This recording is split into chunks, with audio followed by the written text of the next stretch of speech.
이 IB라는 커리큘럼의 핵심은 영어 능력의 핵심인 과정이 아니라는 걸 좀 이 자리를 빌어서 말씀드리고 싶어요. 네, 안녕하세요. 전 세계 국제학교 학생들 대상으로 SAT와 IB 영어 가르치고 있는 토니 권이라고 합니다. 네, 그럼 또 이제 선생님께서는 SAT도 이제 아이들에게 가르치시지만 또 문학 전문 강사로서 활발히 활동 중이시라고 들었는데 부모님들께서 가정에서 적용할 만한 원서 독서법 뭐 이런 팁이 있다면 어떤 게 있을까요?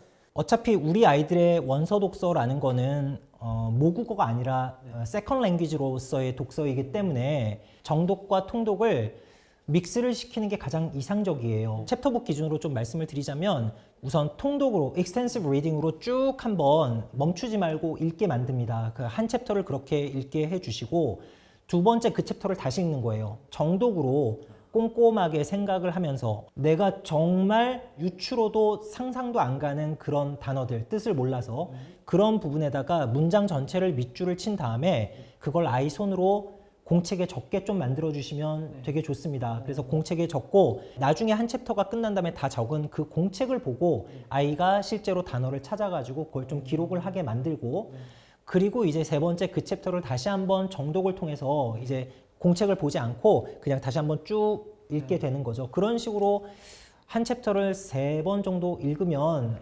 정말 그 효과가 극대화된다라고 말씀을 드릴 수 있을 것 같아요. 그래서 그런 방법을 좀 활용을 해 주시고 그 다음에 또 한 가지는 제가 말씀드리고 싶은 부분은 아이가 생각이 깊어지려면 책을 읽으면서 생각을 하면서 읽어야 됩니다. 그런데 너무나 많은 부모님들이 다독에 너무들 치중을 하세요. 다독도 아니고 정독만 갖고도 안 됩니다. 생각을 하면서 읽어야 된다라는 얘기, 그걸 제가 좀 강조드리고 싶은데 이거 가지고 좀 설명을 드릴게요. 제가 강조하고 싶은 부분이 있어서 만들어 왔는데 원더 챕터 1에 나오는 얘기인데 마지막 제가 빨간색으로 쳐놨죠. I think the only person in the world who realizes how I am ordinary is me 라고 쓰여져 있습니다. 이 세상에서 내가 ordinary 하다라고 생각하는 유일한 사람은 나다라는 이 문장을 보면서 너무나 많은 생각을 했어요. 여기서 ordinary와 extraordinary의 영어 단어 사전에 나오는 뜻이 아니라 이 부분을 읽고 아이에게 평범과 비범의 차이가 무엇이라고 생각하나 이런 것들 많은 것들을 생각할 수 있게 해주는 되게 좋은 문장이자 좋은 단락이거든요. 그래서 이런 생각들을 하면서 아이가 좀 읽었으면 좋겠다. 제가 좀 간절히 그 생각이 들더라고요. 어찌 보면 방금 말씀 주신 부분은 그 저희 유튜브에 자주 나오시는 그 김종원 작가님께서 독서는 멈출 곳을 찾기 위해 하는 것이다 라는 말씀이랑 같은 명언이시네요. 맥락, 대적인 것 같고요. 네. 그 아까 말씀하셨던 3번 정도 읽는 것도 다독이 목적이 아니다. 아닌 거죠. 네, 네. 결국은 그 깊이 있게 생각하고 이해할 수 있게 위함이다. 그렇죠. 네, 근데 이제 거기서 한 가지 궁금한 거는 연령 시기가 언제 정도로 보시는 거예요? 영어 수준에 따라서 천차만별이겠지만 영어가 어느 정도 되는 원더 정도 수준이 되는 초등 5학년 정도 시기부터는 좋다라고 생각을 해요, 저는. 이제 초등 고학년 중학생이 돼서 어느 정도 영어 원서에 대한 경험도 있고 그런 아이들이 좀 더 그 의미를 깊이 이해하고 생각할 수 있게 돕는 방법으로서 말씀 주시라는 걸 꼭 부모님들이 저는 그렇죠. 잊지 말으셔야 된다라고 생각이 듭니다. 그러면 이제 방금 말씀 주신 부분들이 어느 정도 됐을 때 다음 단계에서는 또 어떻게 좀 원서를 읽어 나가면 좋을까요? 사실 이 말씀이 오늘의 가장 핵심 포인트인 것 같아요. 예를 들어서 어렸을 때, 초등 때 명랑동화스러운 책들을 즐겨 읽었던 독서를 그 당시에는 제법 재미있게 했었던 학생들 10명 중에 중학생 이후가 되어서도 원서 독서를 즐겨 하는 아이들이 10명 중에 1명입니다. 전체 모집단 10명 중에 1명이 아니라 책을 재미있게 초등 때 읽었던 10명 중에 1명만 중학교 때 독서를 하는 아이로 이제 자라난다라는 얘기죠. 여기에 대해서 제가 좀 진지하고 깊이 있게 생각을 해봤었는데 중요한 포인트는 뭐냐면 부모님들이 원하시는 건 명랑 독서에서 끝나는 건 원치 않으실 거 아니에요. 이거 한 가지만 좀 강조를 하고 싶습니다. 진지한 독서에 해당되는 한 권을 아이 스스로 완독을 할 수 있게 해 주시면 아이가 그때는 좀 자신감이 붙어요. 지루함을 한번 끝까지 돌파를 해 보는 것이고 진지함을 한번 극단까지 가 보는 것이고 그래서 그런 차원에서 진지한 독서로 가는 길을 열어줄 만한 아이에게 딱 적당한 책이 어떤 거냐면 이건 초등 얘기는 아닙니다. 중학생 정도 됐을 때 영어도 좀 되는 그리고 머리가 좀 자랐을 때 조지 오웰의 애니멀 팜이 제가 봤을 때는 원서 독서 측면에서 진지한 독서로 아이가 완독을 시도하기에 가장 좋은 책이라고 봐요. 이유는 첫 번째로 영어 문장 자체가 과하지가 않고 간결해요. 그렇기 때문에 내용에 좀 더 포커스를 맞출 수 있고, 두 번째는 아이들에 따라서는 흥미있어 할 만한 주제이기 때문에 아이들이 재미를 느낄 수도 있는 책이라고 생각을 하거든요. 그래서 이 애니멀 팜의 완독에 한번 도전을 해보시는 게 좋을 것 같고, 반드시 원서만 고집할 필요도 없습니다. 우리말 책 먼저 읽은 다음에 또는 부모님들께서 이렇게 배경 설명 좀 해주시고 설명해 주신 다음에 아이들이 읽어도 되고, 한글이랑 같이 읽는 것 좀 섞어서 해도 상관없으니까 그렇게 한번 진지한 독서로 이어질 수 있는 원서 독서에 한번 도전을 해보셨으면 좋겠어요. 네.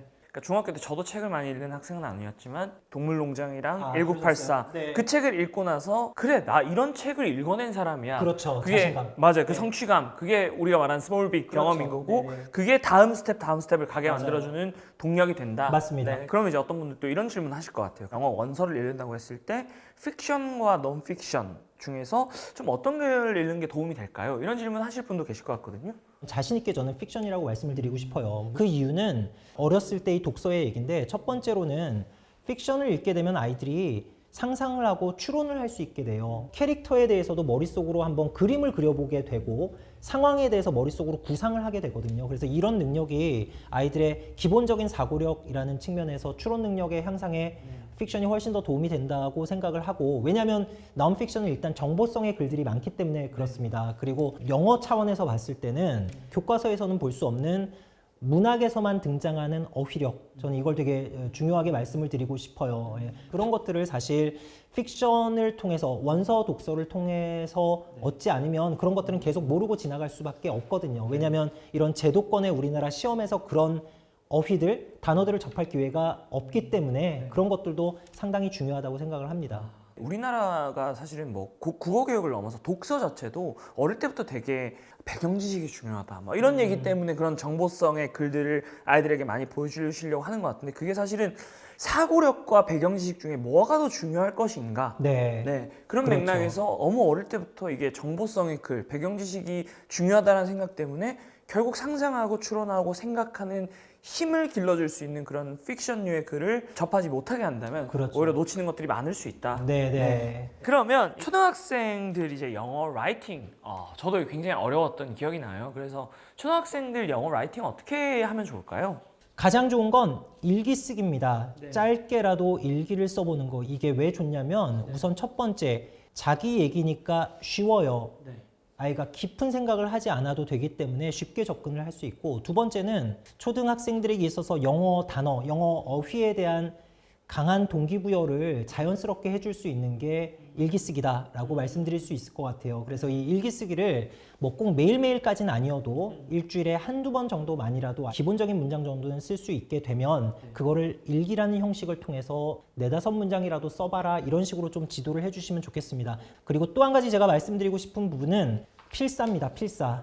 재능을 가진 사람, 그리고 현재 훌륭하다라고 많은 사람들에게 여겨지는 그런 글들을 똑같이 따라 써보는 거, 이게 자기 걸로 만드는데 상당히 효과가 높거든요. 그래서 이런 모방을 통해서 필사를 해보는 거, 그런 필사를 막 한 챕터 전체 이렇게 과하게 아이에게 강요하진 마시고요. 4-5문장으로 구성된 단락 하나 정도를 아이에게 좀 한번 써보라고 이렇게 공책을, 자기만의 필사 공책을 만드는 거죠. 그럼 저희가 이제 다양한 영어 역량에 대한 얘기를 해봤는데, 초등학생의 영어 스피킹에 대해서 조언해 주신다면 좀 어떤 방법을 소개해 주실까요? 우선 전달입니다. 전달력. 초등학생들 세대가 특히나 마스크를 너무나 철저하게 썼기 때문에 지난 3년 동안 아이들이 말을 뭉개면서 하는 친구들, 본인의 육성이 제대로 전달이 안 되는 친구들이 되게 많아요. 버벌 커뮤니케이션의 가장 기본은 어쨌든 전달이 제대로 되어야 하잖아요.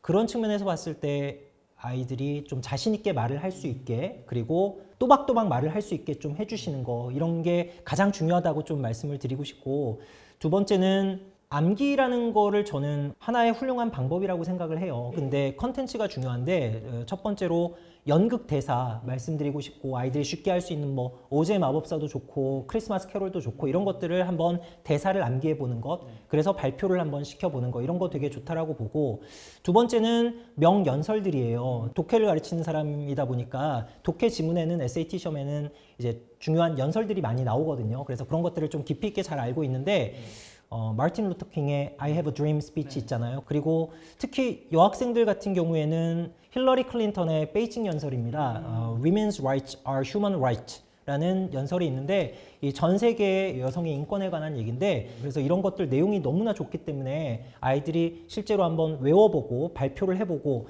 그거보다 더 중요한 게 아이들이 실제 그 순간만큼은 내가 그 사람이 된 사명감, 책임감, 그런 빙의가 되더라고요. 그래서 그런 부분이 아이들의 어떤 성장하는 데 있어서 너무나 좋은 경험이지 않을까라고 생각을 하고 있습니다. 저희도 이제 디넵이라는 프로그램이 네, 있어서 UN 맞습니다. 연설을 내 애들이 네. 영어로 하는데, 그때 영어를 못했던 애들도 그렇게 연설을 한번 하고 나면 자신감이 생기죠. 자신감도 생기고 내가 실제로 이 문제를 꼭 내가 이 삶에서 해결해내야겠다라는 각오와 의지를 다지더라고요. 네. 그게 애들이 동기부여를 하게 만들더라고요. 맞아요. 그래서 멋진 영어 연설이 아니더라도 네. 뭐 정말 우리말로 연설을 해볼 수도 있고, 그런 경험들은 꼭 가져보시는 게 좋을 것 같다라고 생각이 듭니다. 네, 그럼 이제 다룰 키워드가 이제 IB 교육인데, 이제 IB가 우리나라에 뭐 실제로 부분적으로 도입도 되고 있고 전면적으로 도입이 되었을 때 현재 유초등 자녀를 키우는 부모님들이 좀 현명하게 대처하시기 위해서 꼭 아셔야만 하는 3가지만 꼽아주신다면. 첫 번째, 우리가 여태까지의 공부라는 거는 남의 생각과 지식을 이해하는 거였잖아요. 그런데 IB는 내 생각을 표현하는 게 그게 공부의 활동인 거예요. 그래서 완전히 좀 반대의 패러다임이라는 걸 좀 알아두셨으면 좋겠고, 그렇기 때문에 토론식, 그리고 글 쓰는 게 필수인 과정이 되겠습니다. 그리고 또 한 가지 말씀드리자면, 정해진 답을 찾는 게 아니라 지식을 탐구하는 과정에서 어떤 나의 비판적인 사고나 내 생각이 중요한 겁니다. 답 찾는 것보다 생각하는 거, 이런 걸 좀 많이 신경 써 주셨으면 좋겠고, 마지막으로 한 가지만 더 말씀드리자면, 좀 많은 분들이 오해를 하시는 부분이 있는 것 같아요. 우리나라에 지금 대구와 제주에 도입이 된 그 IB는 영어만 영어 수업을 하고요. 나머지 과목들은 전부 한국식으로 하고, 이 IB라는 커리큘럼의 핵심은 영어가 아니라 이 과정 자체가 한국어로 해도 그거는 훌륭한 IB고요. 이 영어 능력이 핵심인 과정이 아니라는 걸 좀 이 자리를 빌어서 말씀드리고 싶어요. 그럼 말씀을 듣고 제가 어느 정도는 이해를 했는데, 좀 부모님들 입장에서 조금 더 도움이 될 만한 뭐 예시 같은 것들이 있다면 어떤 게 있을까요? 일반 중학교에서 영어 수행 평가를 자기소개를 한다라고 했을 때, 나는 몇 살이다, 나는 어디 산다, 나는 뭘 좋아한다, 그리고 이것도 좋아한다, 뭐 이런 식으로 나가거든요. 이제 이런 단편적인 것들을 순서대로 나열을 해서 그리고 암기해서 발표를 하는 건데, IB 중학교의 영어 수행 평가에서의 자기소개는 나는 토니건인데 나의 꿈은 뭐야? 내가 그 꿈을 갖게 된 건 과거에 내가 어떠한 문제가 있었어. 그래서 그런 문제를 해결하기 위해서 이러이러한 과정들을 거쳐서 이런 노력들을 했었는데, 그렇게 해서 잘 된 것도 있고 안 된 것도 있었어.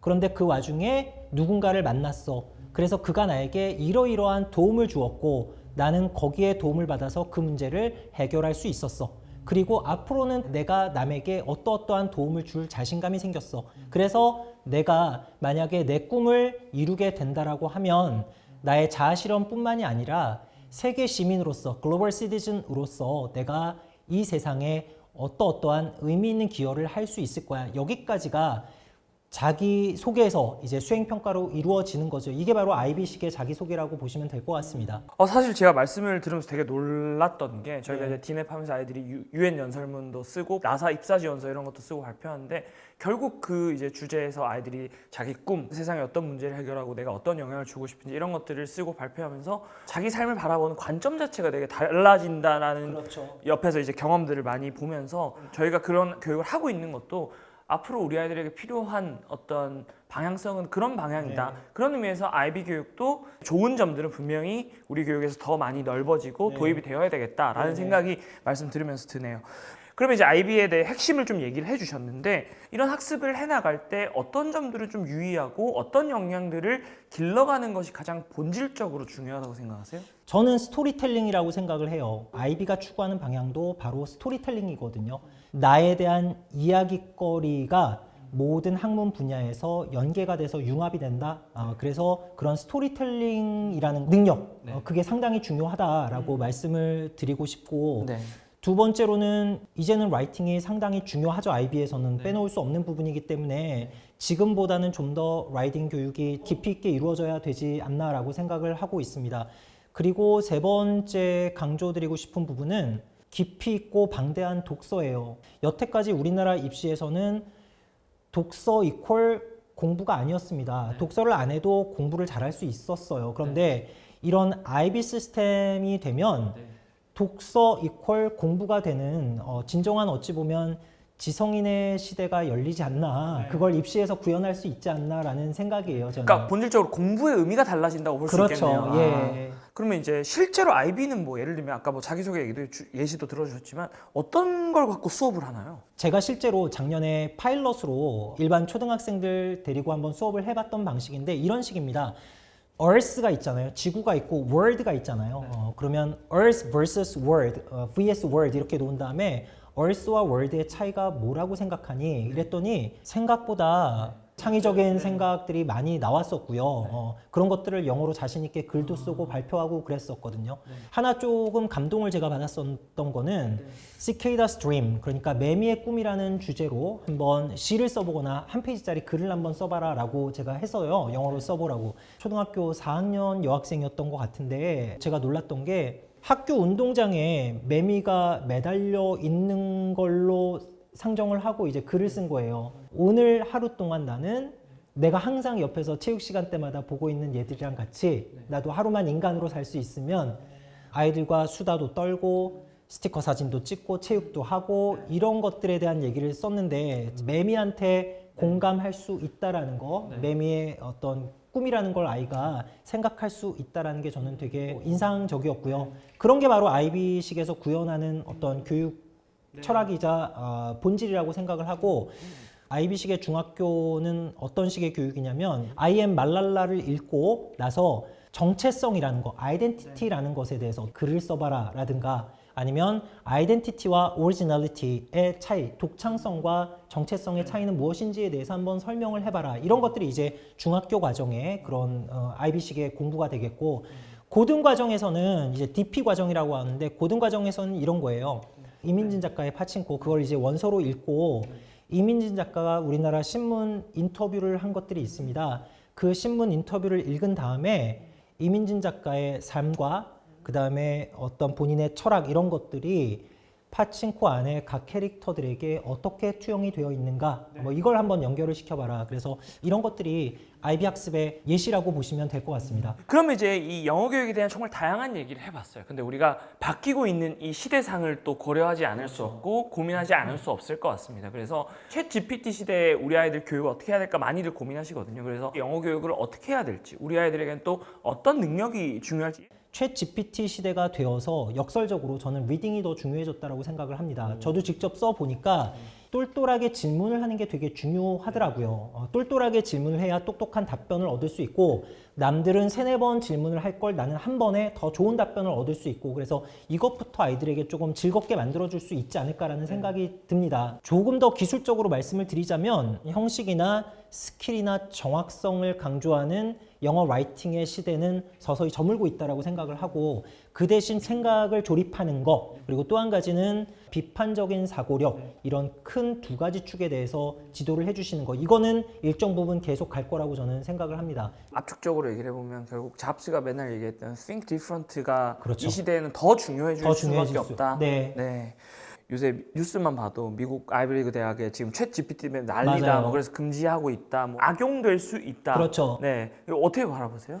저는 생각의 계산기, 글쓰기의 계산기의 출현이라고 생각을 하거든요. 영미권에서는 계산기를 수학할 때 쓰잖아요. 한국은 아직까지 계산을 직접 손으로 해야 그거를 이제 진정한 교육이라고 생각을 하고 방식이 다른 건데 철학이 다른 거고 생각이 다른 건데 일정 부분 시간이 지난다라고 하면 어쩔 수 없이 어느 정도 선에서는 타협이 되고 용인이 되지 않을까. 왜냐하면 이 기술적으로 이런 신기술을 통해 가지고 오히려 아이들이 발전할 수 있는 부분이 되게 저는 많다라고 생각을 하거든요. 그래서 아이가 머리가 좀 성숙이 됐을 때는 이런 것들도 적극적으로 활용을 하는 것이 남들보다 앞서 나가는 데 있어서 더 도움되지 않을까라고 생각을 합니다. 마지막으로 오늘 정말 많은 부분 말씀 주셨는데 꼭 요거는 말씀드리면 좀 도움이 될 것 같다라고 생각되시는 거 있다면 좀 한 말씀 부탁드리겠습니다. 두 가지 정도 말씀을 드리고 싶은데, 하나는 일기 쓰기를 시키실 때 처음에는 아이가 일기 쓰는데 어려워할 때는 나를 주어로 해서 이렇게 쓰는 게 당연한데, 어느 정도 아이가 고학년이 되고 일기를 잘 쓰고 영어를 좀 잘 구사하면 아이의 이름으로 바꿔가지고, 예를 들어서 토니 이렇게 주어로 해가지고 일기를 써보게 하시는 게 상당히 효과가 좋습니다. 왜 그러냐면 아이가 일기를 쓰는 게 아니라 그때부터는 하나의 쇼트 픽션을 쓴다라는 생각을 가지게 되면서 훨씬 더 강한 동기부여가 되거든요. 글을 잘 쓰고 싶다라는 작가의 마인드가 그때부터 되는 거죠. 그 포인트 하나 말씀드리고 싶고, 또 한 가지는 continuous writing이라고 챕터가 끝난 부분에서 엔딩 다음에 이어서 창작을 해가지고 글을 써보는 거예요. 그게 물론 쉽지는 않겠지만 가장 많은 도움을 줄 수 있는 기술적인 방법이기 때문에 어떤 챕터가 끝난 다음에 그 챕터의 뒷부분을 한번 뭐 100단어가 됐던 50단어가 됐던 아이가 창작해서 써보게 해라. 그래서 그 continuous writing 한번 좀 가정에서 엄마표 영어로 활용을 해 보셨으면 좋겠습니다. 네, 그래서 오늘 정말 많은 얘기 주셨는데 마지막으로 저희 시청자분들께 뭐 하시고 싶은 말씀 있으시다면. 참 영어 생각해 보면 언제까지 이렇게 우리가 영어 때문에 힘들어하고 그 중요한 화두로 삼아야 되는가, 저도 사실 모르겠습니다. 그러나 어쨌든 어렸을 때부터 아이들에게 좀 친숙하게 접할 수 있게 좀 만들어 주시고 너무 공부로 압박하지 말아 주셨으면 좋겠고요. 그러나 공부의 때가 되었을 때는 정말로 현명하게 그리고 진지하게 좀 갔으면 좋겠어요. 진짜 마지막으로 좀 말씀을 드리고 싶은 부분은, 저는 사자성어 중에 수적천석이라는 사자성어 되게 좋아합니다. 그러니까 물방울이 바위를 뚫는다라고 하죠. 이제 우리나라가 이제 압축 성장을 하다 보니까 한 번에 뭔가를 이루는 거에 대한 찬사는 되게 후한데, 그에 비해서 조금씩 뭔가를 이루어 나가서 마지막에 큰 게 되는 거에 대한 어떤 평가는 좀 박한 것 같아요, 전반적으로. 그래서 어렸을 때부터 뭐 일주일에 하나씩은 일기를 쓴다든가, 뭐 이틀에 한 문장 정도는 영어 문장을 암기한다던가, 그런 것들이 쌓이면 사실 엄청날 거 잖아요. 그래서 그런 부분들, 좋은 습관을 어렸을 때 아이들에게 좀 만들어 주시는데 신경을 써 주셨으면 좋겠다라는 거 마지막으로 말씀드리고, 오늘 경청해 주셔서 감사드립니다. 정말 작은 걸음들이 모여 큰 변화를 만든다. 저희 스몰빅의 추구하는 어떤 철학을 더 멋진 사자성어로 표현해 주신 것 같아요. 그래서 우리 아이들과 우리 부모님들이 정말로 그 작은 걸음들, 하지만 그 과정을 보고 느끼고 배우고 그 과정이 우리 아이들의 삶이 될 수 있도록 도와주셨으면 좋겠습니다. 오늘 토니건 선생님 모시고 영어, 독서, 그리고 IB, 또 우리의 교육의 본질에 대한 얘기를 나눠봤고요. 많은 분들께 도움되셨기를 바라겠습니다. 저희는 또 다음번에 좋은 컨텐츠로 찾아뵙도록 하고요. 지금까지 조작가 토니건이었습니다. 감사합니다. 감사합니다.